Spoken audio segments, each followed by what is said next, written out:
우리 다 극복해야 됩니다. 하나님, 이것을 넘어 이것과 함께 간다고 할지라도 하나님의 사랑이 변함이 없고 하나님이 우리를 이끌어가는 것, 하나님이 우리를 당기는 것을 알고 다시 한번 우리의 신앙을 이 옷깃을 조여매고 당당히 나갈 수 있도록 도와주시고, 만약 우리 주님이 당장 재림하신다면 그때 내 모습이 어떨는지 하나님 돌아보며 믿음을 다시 주스리며 나갈 수 있도록 역사하시고 인도해 주옵소서. 가정, 개인, 교인, 성도, 또 모든 심령들 붙잡아 주시고 나라 다 하나님께서 주장하셔서 어수선히 함께 모여 예배할 수 있도록 주장하여 주옵소서. 같이 기도하겠습니다. 하나님 아버지 감사합니다. 하나님께서 놀랍고 귀하고 크신 은혜로 우리를 붙잡으시고 하나님께서 주장하시고 하나님께서 역사하셔서 주 앞에 하나님 아버지 찬송과 찬양과 존귀와 영광과 권능 가운데 놀랍고 귀하게 나가기를 원하고 기도하며 간구합니다. 하나님 아버지가 살아계신 것 분명하고 하나님이 역사하시고 주장하시는 것 분명한데 마치 하나님이 계시지 않는 것처럼 느껴지고 하나님이 전능하신데 무능한 것처럼 느껴지는 이 일이 어찌인 일입니까? 우리 아버지 하나님 불쌍히 여겨 주옵시고 하나님 아버지 긍휼히 여겨 주시기를 원합니다. 하나님의 시각과 우리의 시각이 너무나 많이 차이나고 하나님의 시각에서부터 우리가 너무나 많이 떨어져 있고 또 하나님의 품에서 너무나 많이 떨어져 있고 하나님이 우리 믿음의 눈에 보이지 않기 때문에 불안하고 초전한 이런 상황 가운데 하나님 아버지 하나님 다시 한번 온전한 자리로 하나님 아버지 나올 수 있도록 하나님께서 도와주시고 하나님 아버지 역사해 주시기를 원하고 기도하며 간구합니다. 하나님 아버지 강력한 역사를 따라 하나님 아버지 도와주시고 하나님 아버지 주장하여 주옵시고 하나님 아버지 이끌어 주시기를 원하고 기도하며 간구합니다. 오 하나님 아버지 은혜로 도와주시고 하나님 아버지 역사해 주옵시고 하나님 아버지 도와주시고 하나님 아버지 이끌어 주시기를 원하고 기도하며 간구합니다. 오 하나님 아버지 역사해 주시고 하나님 아버지 도와주시고 하나님 아버지 도우시고 하나님 아버지 이끌어 주시옵시고 하나님 아버지 이끌어 주시옵시고 하나님 아버지 섭리하여 주시사 하나님 앞에 영광과 찬송과 찬양으로 나아가게 하여 주옵소서.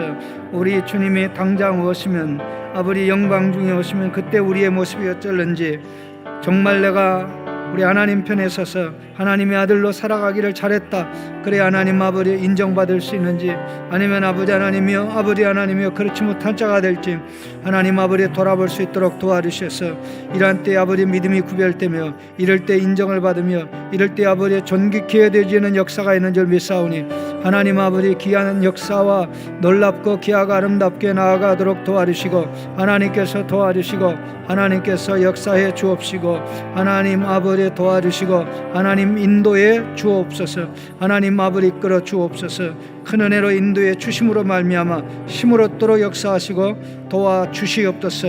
오 역사해 주옵소서. 영광과 은혜로 나가도록 도와주옵소서. 하나님 아버지 이 시간 기도합니다. 각자의 처소에서 예배드리는 가운데 최소한의 예배 인원과 함께 이 자리에 모였습니다. 하나님 우리에게 물으실 때 내 아들아 내 딸아 너 뭘 그렇게 두려워하니? 네가 평상시에 나를 얼마나 두려워했는데 내가 너를 얼마나 사랑하는 줄 아니? 그렇게 물어볼 때 뭐라고 대답할지 하나님 아버지 마음의 준비가 될 수 있도록 역사해 주시기를 원합니다. 너무나 두려움과 공포에 빠져서 아버지 하나님 모든 것을 아버지 하나님 코로나라는 이름으로 합리화하고 정당화하는 그런 어리석음에 빠지지 않도록 하나님 아버지 도와주시기를 원하고 기도하며 간구합니다. 하나님 아버지 오늘 이 자리에 함께 하시고 사단이 예배를 방해하지 않게 하시고 어둠의 권세가 우리를 어둠으로 끌고 가지 않게 하시고 두려움과 공포에 사로잡혀 우리 하나님의 사랑을 외면하지 않도록 역사해 주옵소서. 오늘도 말씀을 통해 주시는 은혜를 누리게 하여 주시옵소서. 감사하고 예수 그리스도의 이름으로 기도하옵나이다. 아멘. 오늘 하나님께서 주시는 말씀은 고린도후서 9장 8절에서 15절입니다.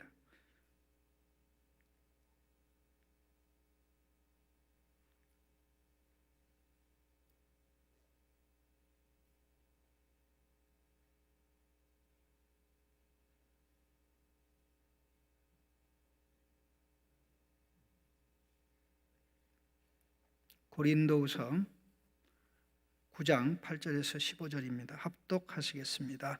하나님이 능히 모든 은혜를 너희에게 넘치게 하시나니 이는 너희로 모든 일에 항상 모든 것이 넉넉하여 모든 착한 일을 넘치게 하려 하심이라. 기록된 바 그가 흩어 가난한 자들에게 주었으니 그의 의가 영원토록 있느니라 함과 같으니라. 심는 자에게 씨와 먹을 양식을 주시는 이가 너희 심을 것을 주사 풍성하게 하시고 너희의 의의 열매를 더하게 하시리니 너희가 모든 일에 넉넉하여 너그럽게 연보를 함은 그들이 우리로 말미암아 하나님께 감사하게 하는 것이라. 이 봉사의 직무가 성도들의 부족한 것을 보충할 뿐 아니라 사람들이 하나님께 드리는 많은 감사로 말미암아 넘쳤느니라. 이 직무로 증거를 삼아 너희가 그리스도의 복음을 진실이 믿고 복종하는 것과 그들과 모든 사람을 섬기는 너희의 후한 연보로 말미암아 하나님께 영광을 돌리고 또 그들이 너희를 위하여 간구하며 하나님이 너희에게 주신 지극한 은혜로 말미암아 를 사모하느니라. 말할 수 없는 그의 은사로 말미암아 하나님께 감사하노라. 아멘. 예, 우리 계속해서 이 8장 9장 고린도후서 말씀을 나누고 있습니다. 연보와 관련된 그런 내용인데요. 우리가 다 알고 있는 내용이지만 하나하나 점검하면서 우리의 그 삶을 또 우리의 삶의 내용을 이 헌금 감사와 관련해서 돌아봤으면 하는 그런 생각입니다. 7절 말씀에 보면 우리가 즉흥으로 하면 안 되고 마음에 작정한 대로 해야 될 것을 말씀하고 있습니다. 마음 중심에서 하면 액수의 구애를 받지 않습니다. 왜냐하면 작은 것이 작은 게 아니고 또 큰 것이 많은 것이 아니기 때문에 그렇습니다. 마음의 동의는 양심과 관련되어 있기 때문에 양심이 하나님의 말씀에 근거해서 반응할 때는 그것이 아무리 작아도 작지 않은 것이고 아무리 커도 크지 않은 것이기 때문에 그렇습니다. 마음 중심으로 하면 자발적으로 하게 되고 자발적으로 하면 기쁘고 즐겁고 하나님께서는 그것을 통해서 영광 받으시고 또 그렇게 드려지는 그 구제 예물을 통해서 많은 사람들에게 또 하나님께 감사드리는 그런 역사가 있습니다. 특별히 8절 말씀을 보시면 우리가 유심히 주목할 내용이 있습니다. 그 유심히 주목할 내용이 모든이라는 단어입니다. 모든이라는 말이 몇 번 나오는 것 같습니까? 모든 8절에 모든이라는 단어가 4번 나옵니다. 모든 은혜를 너희에게 넘치게 하시나니 이는 너희로 하여금 모든 일에 모든 은혜, 모든 일, 그 다음에 모든 것이 넉넉하여.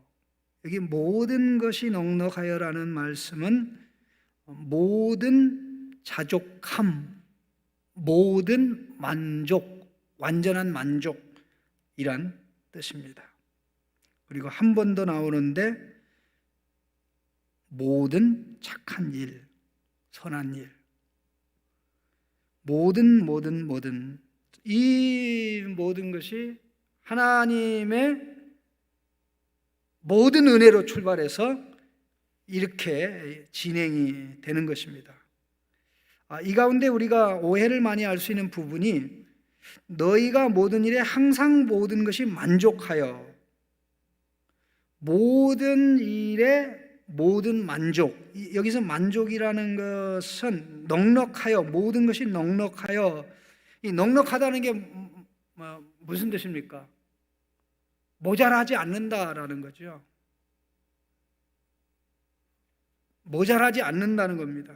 근데 이게 그렇게 되면 이게 넉넉함의 기준이 뭐냐 말이죠. 원하는 것만큼 가지고 있으면 이게 넉넉한 것이냐, 아니면 필요한 것이 모자라지 않으면 그게 넉넉한 것이냐, 기준을 이제 어디다 갖다 재느냐에 따라서 문제가 되는데, 일단 여기서 중요한 구분은 여기 사용된 모든 것이 넉넉하여는 모든 자족함이라는 단어입니다. 모든 만족함. 그러니까 모든 일에 만족함. 모든 일에 만족함. 오늘 우리가 사는 사회는 불만 사회, 불평 사회, 만족이 없는 사회라고 얘기하는데, 왜 옛날에 비해서 오늘날의 그 만족이, 옛날에는 만족이 컸고 불평이 작았습니다. 그런데 오늘날에는 만족이 작고 불평이 큽니다. 그러나 경제적인 관점에서 볼 때 우리가 소유하고 누리는 그런 모든 것에 비춰 볼 때는 절대 불평할 내용들은 아닙니다. 왜냐하면 오늘 우리가 누리고 있는 하루하루의 삶이라는 게 옛날 사람들에게는 그야말로 꿈속에서나 한번 갔던 그런 장소거든요. 옛날에 다 뭐 걸어 다녔지 누가 차를 타고 다녔습니까? 옛날에 고기를 뭐 일주일에 한 번씩 먹은 사람이 누가 있습니까? 시골 같은 데는 고기를 먹으면 1년의 명절 때, 이렇게 추석하고 이제 신정 때 고기, 가난한 집은 뭐 그것도 고기도 많이 먹는 것도 아니죠. 한 2근 정도 사가지고 큰 솥에다 넣어서 국물 많이 우려내서 먹는, 그래도 참 행복하고 기뻤습니다. 만족이 있었어요. 참 이 2근 고기를 사다가 이렇게 온 가족들을 다 먹이는 엄마 참 위대하다, 그런 생각을 했단 말입니다. 그런데 요즘은 불평이 크고 만족이 없어요. 무엇이 문제입니까? 결국 요즘 오늘 우리가 살아가는 삶은 욕심을 기반으로 해서 살아간다는 겁니다. 내가 원하는 게 그만큼 다 가지면, 욕심대로 다 가지면 만족이 있고, 또 욕심대로 가지지 못하면 그것을 가지지 못하도록 방해하는 사람들, 방해하는 제도나 이런 것들을 원망하고 불평하죠. 그러니까 우리가 하나님의 아들로, 딸로 행복하게 살아가기 위해서는 모든 일에 만족하는, 모든 일에 자족하는, 그러면 무슨 전제가 있습니까? 하나님은 우리에게 필요한 것은 반드시 주시는 하나님이다. 믿으십니까? 예. 하나님은 우리의 욕심을 채워주십니까? 필요를 채워주십니까? 우리 솔직히 얘기합시다. 필요를 채워주십니까? 욕심을 채워주십니까? 하나님은 우리에게 일용할 양식을 주십니까? 탐욕을 채워주십니까? 일용할 양식을 채워주시죠. 그렇다면 내가 필요와 욕심을 구분하지 못하고 필요한 거 다 있네, 하나님 감사합니다, 이렇게 되면 그게 어떤 상황에서도 만족과 기쁨이 있을 수 있는 겁니다. 그런데 필요에다 초점을 맞추지 않고 욕심에다 초점을 맞추니까 항상 이제 함량미다 그쪽으로 향해 올라가야 되죠. 그런데 그 고지에 딱 올라갔는데 보면 더 그래서 또 바등바등 노력해서 그게 또 올라가면 더, 그러니까 평생 만족 없는 인생으로 살아갑니다. 그래서 필요에 초점을 두고 살면 행복하게 살 수 있고, 욕심을 따라 살면, 탐욕을 따라 살면 그 자체가 불행입니다. 하나님이 구제생활과 관련해서 얘기하면서 하나님이 너희에게 모든 은혜를 넉넉하게 하사 제일 먼저 누리게 하는 게 뭡니까? 만족. 하나님은 필요한 것 주신다. 그러니까 욕심에 초점을 두고 욕심을 채우기 위해서 살아가면 여기에서 부닥치고 저기에서 부닥친다. 사실 바로 여기 자족함에서, 만족함에서 무슨 원리가 나옵니까? 바로 탐욕을 방지하는 방지책이 나옵니다. 탐욕에 대해서 울타리를 치는 것이죠. 탐욕이 그 울타리를 넘어서 우리 안에 들어와 우리를 침공하지 못하도록 딱 막아버리죠. 자, 그러니까 어떻게 됩니까? 탐욕이 커지면 만족이 줄어들고, 탐욕이 줄어들면 만족이 커지죠. 나는 이 정도로 살았어. 더 많은 게 문제야. 그러게 되면 내가 가지고 있는 것을 구분을 해서 필요한 것, 필요 이상. 그러면 하나님은 필요한 것만 주시는데 내가 필요 이상 가지고 있으면 그 필요 이상에 해당되는 부분이 뭡니까? 하나님이 선한 일에 쓰라고 주신 거구나라는 분별력이 생기죠. 선한 일에 쓰라고 주신 거구나 하는 분별력이 생기죠. 바로 이 말씀과 연결되어 있는 게 9절 10절입니다. 특별히 9절 말씀 같이 읽어보겠습니다. 기록된 바 그가 흩어 가난한 자들에게 주었으니 그의 의가 영원토록 있느니라 함과 같으니라.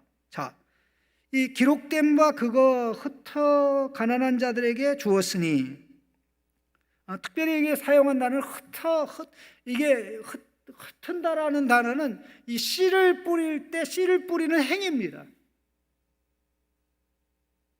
씨를 뿌릴 때 이렇게 흩어 뿌리죠. 마치 어떻게 보면 낭비하는 것 같죠. 이 관대한 자비의 행위, 베풀고 나눔의 행위를 말씀하는 건데, 이 말씀을 정확하게 이해하기 위해서는 시편 112편의 내용을 좀 봐야 되는데요. 시편 112편 1절, 2절, 3절만 봐도 이 말씀이 얼마나 참 중요한지 이해할 수가 있습니다. 우리 화면에 준비가 됐는데요. 같이 읽도록 하겠습니다. 할렐루야, 여호와를 경외하며 그의 계명을 크게 즐거워하는 자는 복이 있도다. 그의 후손이 땅에서 강성하며 정직한 자들의 후손에게 복이 있으리로다. 부와 재물이 그의 집에 있으며 그의 공의가 영구히 서 있으리로다. 아멘. 자, 뭐라 그러면 우리 하나님을 경외하며 계명을 크게 즐거워하는 자에게 복이 있고, 그의 자신이 잘 될 뿐만 아니라 그 후손이 잘 되죠. 그 잘 되는 것이 영적으로만, 영혼만 잘 되는 것이 아니라 물질적으로도, 재정에 있어서도 하나님께서 부족함이 없도록 하시죠. 그런데 자, 이거 보세요. 부와 재물이 그의 집에 있으며 창고에 재물이 넘치리로다. 이렇게 끝이 날 것 같은데 그렇게 끝이 나지 않고 그의 공의가 영구히 서 있으리로다. 그러면 먼저는 그러한 재물과 부를 얻는 과정이 경건의 열매라는 거죠. 경건과 하나님의 말씀의 길로 가는 가운데 하나님께서 주신 그 복이 부와 재물이라는 거죠.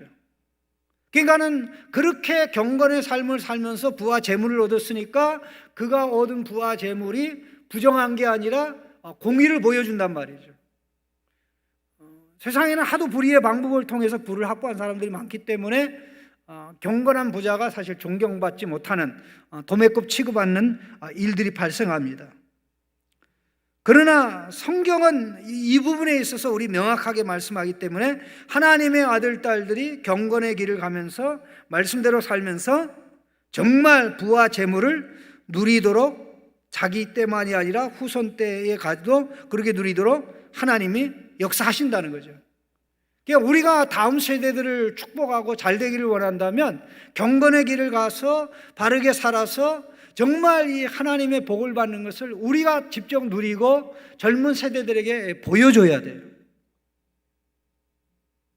그런데 이거로 끝나는 것이 아니라 바로 여기 3절에 그의 의가 공의가 영구히 서 있으리라 이렇게 얘기하는데, 바로 우리가 방금 본 인용된 말씀이 9절의 말씀입니다.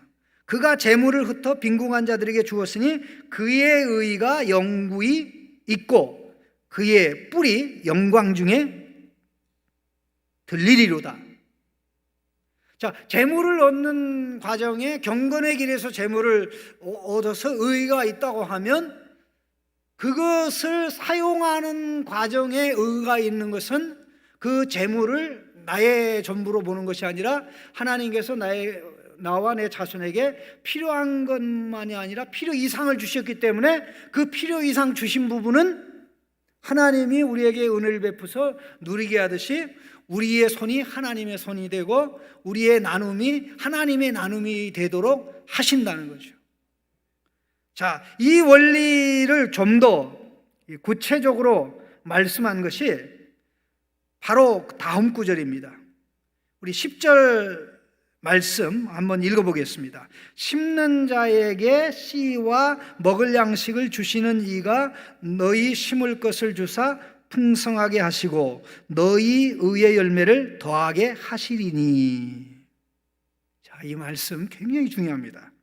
이게 심는 자에게 씨와 먹을 양식을 주시는 이가 하나님이죠. 하나님이 너희 심을 것, 여기 씨라는 단어하고 똑같은 단어입니다. 너희의 씨를 주사 풍성하게 하시고 너희 의의 열매를 더하게 하실 것이다. 자, 그러면 6절 말씀 한번 읽어보겠습니다. 6절에 이미 원리가 나왔습니다. 이것이 뭐라고요? 적게 심는 자는 적게 거두고 많이 심는 자는 많이 거둔다 하는 말이로다 그랬습니다. 여기 심는 것 하고 여기 10절에 심는 거는 같은 씨 뿌림의 행위입니다. 그러면 씨를 뿌린다고 그랬을 때 이거는 성도를 위한 구제로 베품입니다. 나눔입니다. 이 베품과 나눔은 낭비입니까? 하나님이 보실 때 놀라운 투자입니까? 하나님 참 너무 멋있어요. 우리가 하나님이 우리에게 너무나 많이 주셔서 감사해서 이거를 나누는 건데 하나님은 그것을 씨를 뿌리는 것으로, 미래를 위해 투자하는 것으로, 더 많은 것을 위해 투자하는 것으로 하나님이 그렇게 인정하신다는 겁니다. 자, 그럼 보십시오. 10절 말씀에 심는 자에게 씨와 양식을 주신다고 그랬습니다. 저는 시골에서 살았기 때문에 이 농사를 지을 때 농부가 가장 먼저 신경 쓰는 게 추수를 하면 가장 좋은 씨앗을 고르는 것을 제일 먼저 합니다. 그것이 콩이든지 벼든지 다 그렇습니다. 네? 추수를 해가지고 그것을 방앗간에 와서 쪄가지고 먹기도 전에 내년을 생각해요. 좋은 씨를 골라 모아가지고 그렇게 잘 간직했다가 이것을 씨앗으로 써야 다음에 농사가 더 잘 된다는 지혜가 사실 농부에게 있는 거거든요. 그럼 여기 본문 보십시오. 하나님께서 우리에게 주시는 소득에는 이 가정의 생활을 위한 양식이 있고 미래를 위한 투자가 있다는 것입니다. 여기서 제가 말씀드린 미래를 위한 투자라는 것은 섬김과 베품을 위한, 오늘 고린도후서 8장 9장의 본문의 주제인 이 구제와 관련된 베품을 위한 씨앗이죠. 자, 그럼 어떻게 됩니까? 하나님은 여기서 아주 중요한 게 양식은 먹고 씨앗은 뿌려라 그겁니다. 아멘? 네? 너 굶고 이거 먹지 말고 이걸 씨앗을 하라, 그게 아닙니다. 먹을 거는 먹고 씨앗은 뿌려야 된다 이거 말이에요. 그러니까는 하나님이 항상 우리 패키지 속에 이게 하나 속에 이 두 개가 들어있단 말입니다. 가족의 양식, 베품을 위한 것. 내가 하나님으로부터 받았으니까 이러한 베품을 하는 씨앗. 그런데 보십시오. 하나님이 주신 씨앗을 뿌려요. 씨앗을 뿌리면 결실이 어떻게 됩니까? 씨앗을 하나 뿌리면 결실이 하나가 납니까? 엄청나게 많은 배가가 됩니까? 배가가 되죠. 이게 구제의 원리입니다. 무슨 얘기냐면요, 하나님이 내게 주시는 것 가운데 가족을 위한 기본 필요의 양식과 베품을 위한 이 씨앗을 구분을 해서 그러게 하나님이 주신 원리에 따라서 실천을 하게 되면 하나님이 많은 씨앗을 거두게 된다는 거예요. 그러면 어떤 일이 일어나냐면요, 양식과 씨앗이 동시에 많아지는 거죠.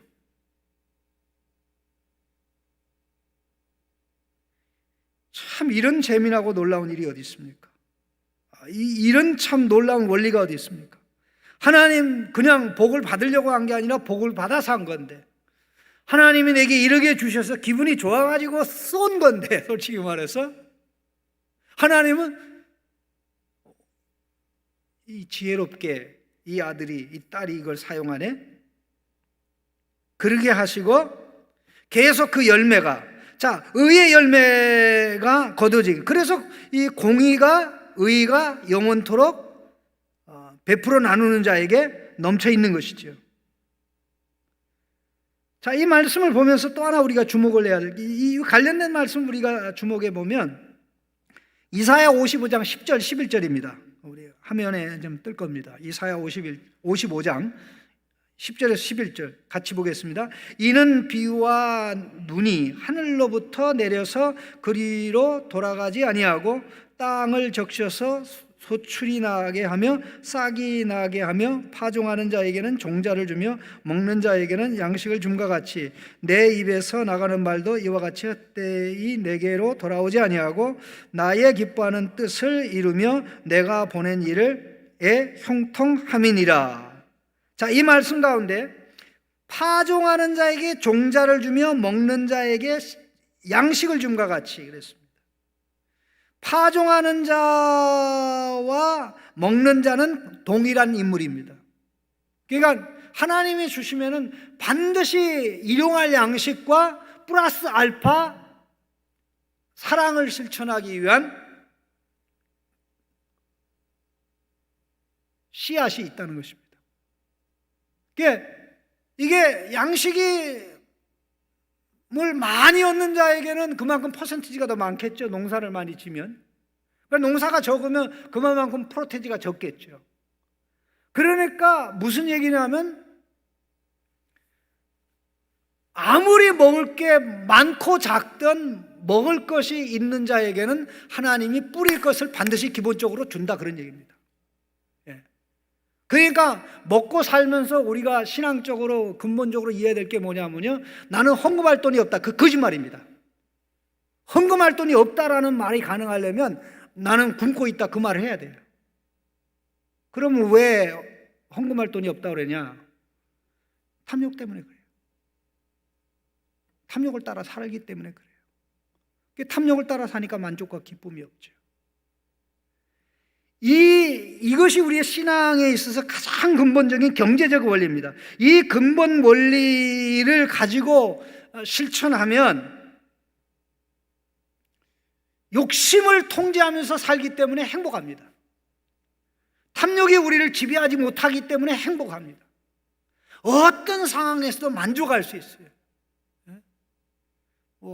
돈이 엄청나게 많다고 하루에 10끼 먹는 것도 아니고, 돈이 엄청나게 많다고 옷을 20벌, 5벌 껴입는 것도 아니고, 다만 기분만 그럴싸할 뿐이지 만족과 기쁨은 우리 하나님에게서 오는 거기 때문에 우리가 그걸 원리적으로 구분하고 그렇게 나가면 정말 없어도 많이 가진 자보다 행복하고, 많이 가지지 못해도 적게 가져도 많이 가진 자보다 더 많이 누리는 그런 모습. 제가 좀 교회 못 나오는 성도님들, 우리 권사님 어느 분에게 전화를 했더니 권사님이 저한테 그런 얘기를 해요. 목사님, 교회를 못 가가지고 헌금을 못 해가지고 참 이게 마음이 안타깝다고, 그냥 예배는 교회 가서 못 드리니까 교회에 그냥 가서 이제 헌금만 드리고 오면 안 되겠냐고, 그런 말을 들으니까 그런 생각이 들어요. 야, 그래도 우리 저 권사님 이 기본 원리가 됐다. 중심이. 옛날부터 그런 생활을 해온 분들은 그 원칙이 딱 있는 거죠. 내가 아무리 가진 것이 작고 그래도 어떤 상황에도 씨까지 먹어버리면 미래가 없다. 씨까지 먹어버리면 결국 점점 더 쪼들게 돼 있다. 이 원리를 사실 우리 젊은 자녀들이, 다음 세대들이 경험하고 체험할 수 있도록 부모가 인도해주고 지도하는 것은 굉장히 중요합니다. 그게 그렇게 딱 돼야 실제적으로 해보니까 역시 하나님이 모든 것을 주장하시고 주관하시고 이끌어 가시고 만들어 가신다는 거죠. 그런데 여기 참 재미난 게, 자, 이 결과로 감사가 넘친다는 거죠. 하는 나에게 감사, 도움을 받는 성도가 하나님께 감사. 그래서 이 감사가 계속해서 넘쳐나는 역사가 일어나죠. 그래서 11절에도 감사하게 하느니라, 12절에도 감사로 넘쳤느니라,